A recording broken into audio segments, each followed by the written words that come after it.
Jodi, looks good. I was so surprised. I was like looked up and I was like, who is that? I was like, who's looking at me? And it was Tom.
Year-long celebration of our 100 years, looking at the past, the present, and the future. Over 660 people joined us last April to celebrate this milestone in our history, coming from 16 different states.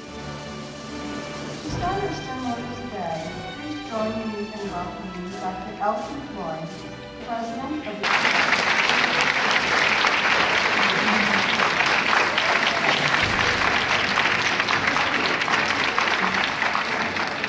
As one of the oldest schools of nursing west of the Mississippi, the Sinclair School of Nursing has a rich and long tradition of excellence and commitment to quality in patient care. Our graduates here today are emblematic of the work that many of you have been involved in for a long time. And caring of their faculty and their own hard work, this class is ready to accept the challenges which are a part of membership in the largest of all health professions, and one which has the greatest potential for response care delivery in our state, the nation, and the world. I want to make a few brief remarks about the state of our school. I stand before you to say this school is thriving. You can be proud to be a student, an alumni, or friend of the Sinclair School of Nursing. Our school is pushing the boundaries of nursing education, research, and practice to new heights. As a student, alumni, or friend of the School of Nursing, you are a part of our rich history and our incredible future. The school continues to grow in number, recognition, and stature in the healthcare field, and I am happy you are present. I'd like to share some highlights from our educational program. Our master's program is currently ranked the highest in the state. It is listed 53rd in the nation according to the 2004 U.S. News and World Report. Our total undergraduate enrollment numbers are now 780 clinical nursing majors and pre-nursing students, plus 70 RNs who are completing their baccalaureate, and 20 students in our newly established accelerated program for a total of 873 undergraduates. This is an increase of nearly 150 students over last year. Our school continues to grow recognition stature in the academic and professional nursing community. I'm happy to report to you that over 70 old graduates and our many old graduates had a 98% pass rate on their licensure exam, a challenge to this class.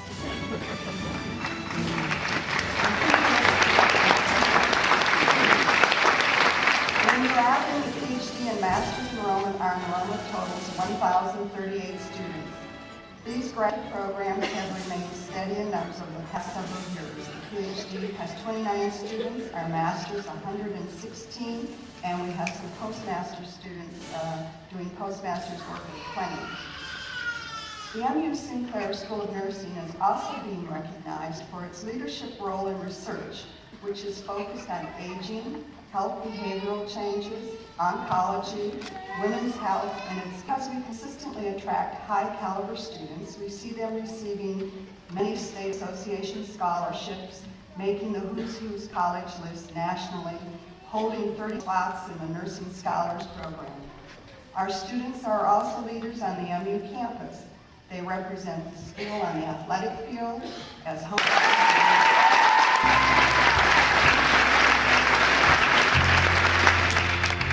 President Floyd, Dean Porter, other honored guests, faculty, family, and friends, good afternoon. It is my privilege to speak to all of you on this fine day. Classmates, let me be the first to say, we did it, we're there! The graduating class that you see before you is a very unique, intelligent group of people with a melting pot of different personalities. You have the introverts and the extroverts. You have the pessimists and the optimists, the worrywarts, the Jimmy Buffett idealists, and the liberals and the conservatives. And oh, did we stir the pot this year. These differences helped us the first day find the groups that seemed most like us to huddle with. These differences helped us choose the area of nursing that best fit our personalities. And these differences also made me learn the evidence law and ethics class area of our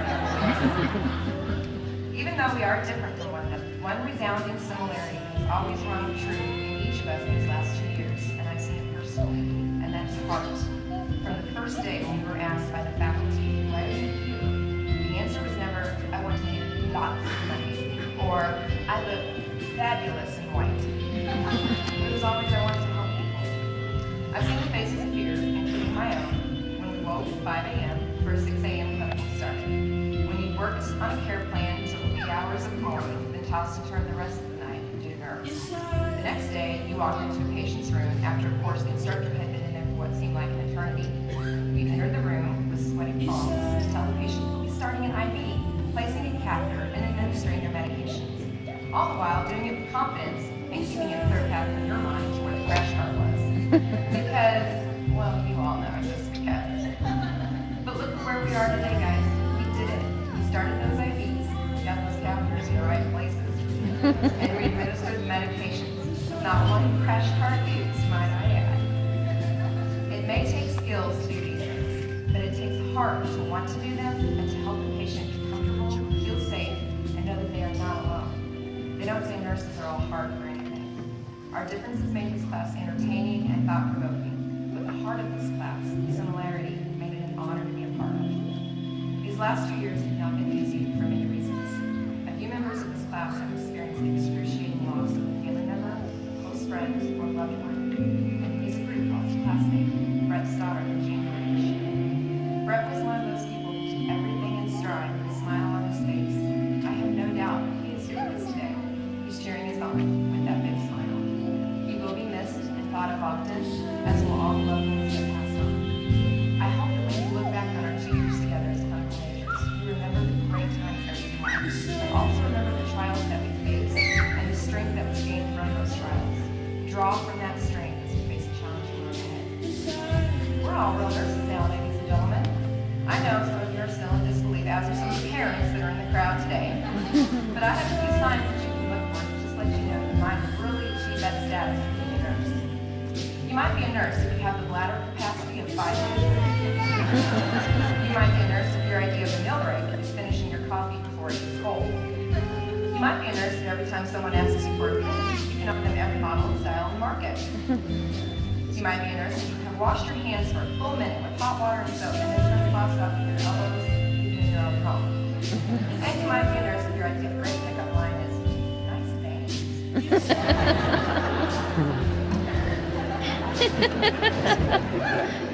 You also might be a nurse if you're one of the most respected people. When we leave this auditorium today, we have new letters behind our names and a lifetime of responsibilities ahead of us. I don't feel that I can give any words of wisdom to you that you don't already know. So I asked my grandmother, Sam Rengard, who's been in the nursing profession for over 50 years, what advice she would give new nurses starting out. Her advice to us is this: always keep the desire to be a nurse. Continue to always have compassion for your patients, and never to forget your responsibilities as a nurse, which is always patient first. She also said that the nurse actions of the world are not appreciated, not by their patients, staff, nor would they own nursing instructors back here at Sinclair School of Nursing. Proud to hear we've become one. A few graduations ago,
will present each graduate with a copy of the professional code of ethics. Enrica DeLong.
There's a place in our lives where we look for direction, a light along the way, on the road to perfection.